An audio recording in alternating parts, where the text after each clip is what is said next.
Assalamualaikum warahmatullahi wabarakatuh. Hi guys, welcome back with me in the same chapter, Geometric Shape. In this video, we're going to understand the very important concept about circle.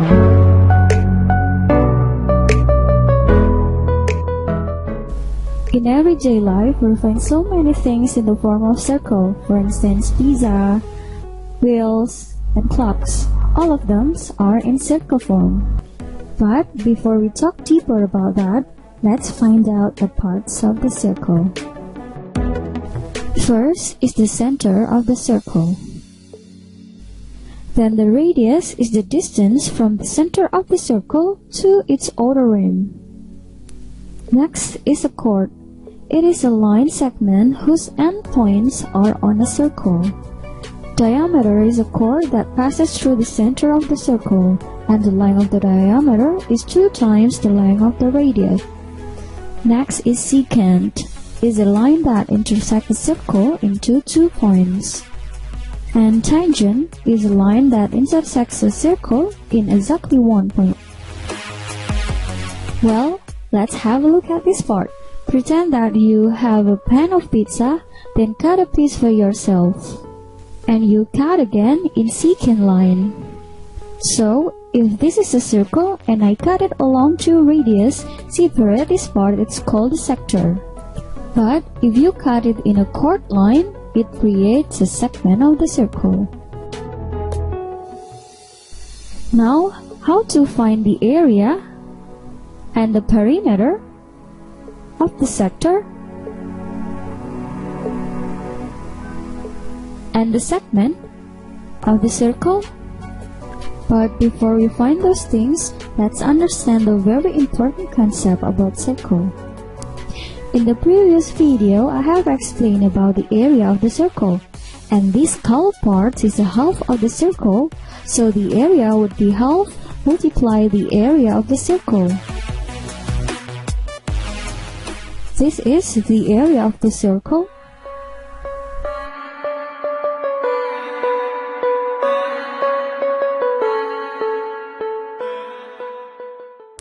And we multiply with a half to find the area of these colored parts. Now look at this circle, which is divided into 4 equal parts. The area of this colored part would be 1/4 multiplied with pi r squared. Pi r squared is the area of the circle.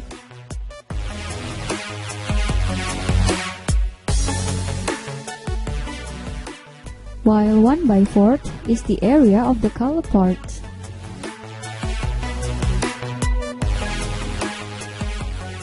Now let's look at another parts of the circle.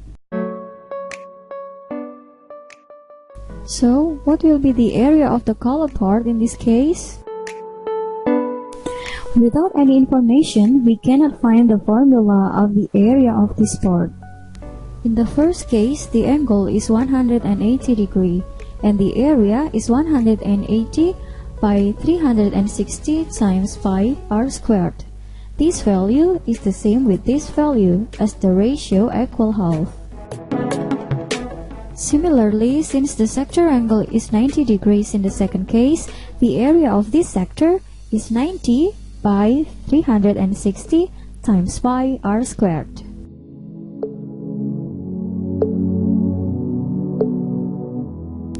In the third case, if the angle is 30 degrees, we use the formula the sector angle by the circle angle times pi r squared. So 30 by 360 times pi r squared. If we name the angle of the sector by x, then we generalize the formula of the sector area is x by 360 times pi r squared.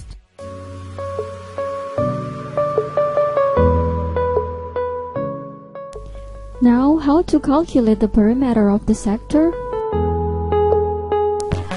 But before we find the perimeter of the sector, first we have to find the length of an arc. Remember that arc is the smaller parts of the circumference. Perimeter of the sector here is made up of arc length plus radius plus radius. For instance, if we call the sector angle here is theta, so arc is theta by 360 times 2 times radius times pi. This is the perimeter of the circle. If the sector angle is 60 and the radius is 7, we substitute and the arc is 7.33. Then the perimeter of this sector is radius plus arc equal to 21.53. Now we move on to the area and the perimeter of the segment.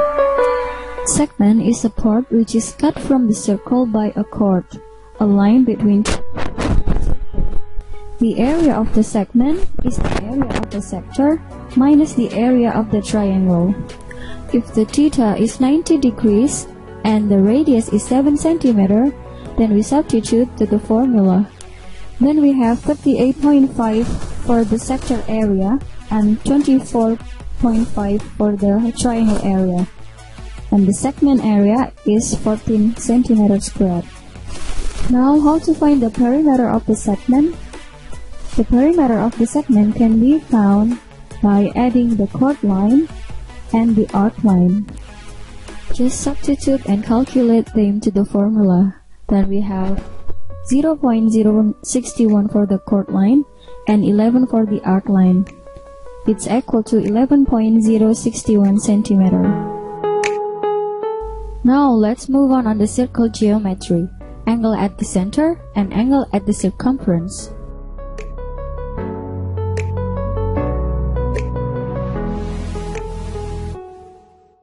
Now, if you have circle, a center angle is the angle formed by the center of the circle and 2 points on the circle. And remember that the measure of the arc PQ that is intersected is always the same measure as the central angle POQ. And if we connect them to the points across the central like this angle connected PRQ is called inscribed angle. And remember that the inscribed angle is always half the measure of the arc. So we can conclude here, central angle is 2 times inscribed angle, while inscribed angle is half times central angle. Well, let's have a look at this example. For instance, if the central angle of POQ is 90 degrees, the inscribed angle is half times the central angle. So inscribed angle PRQ half times 90 degrees is 45 degrees.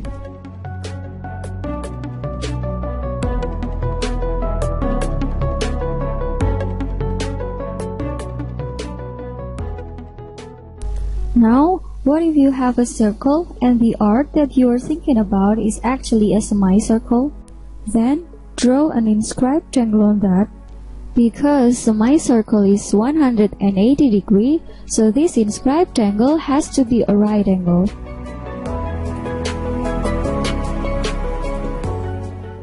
So in general, inscribed angles in semicircle are always right angle.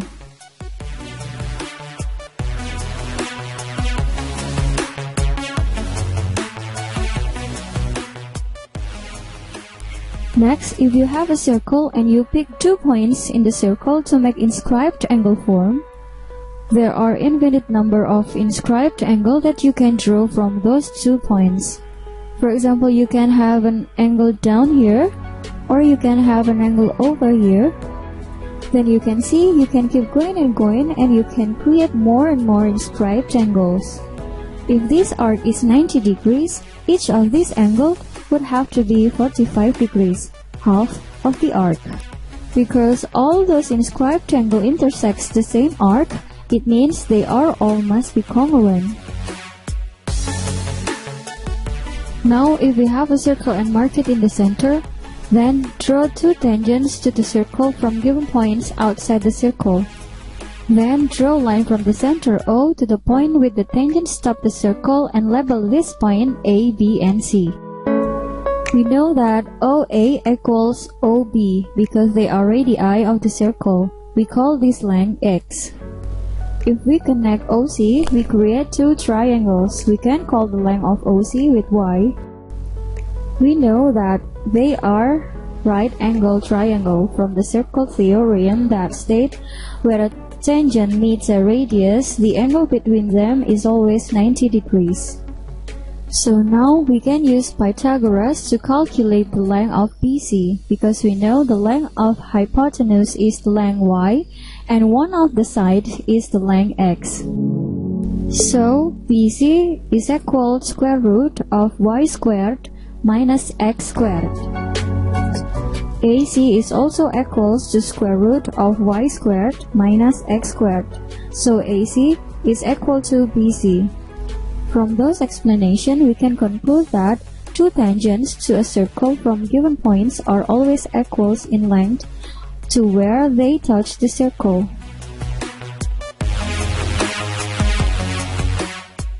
Those are the explanation about circle geometry concept. See you on my next video, and wassalamualaikum warahmatullahi wabarakatuh.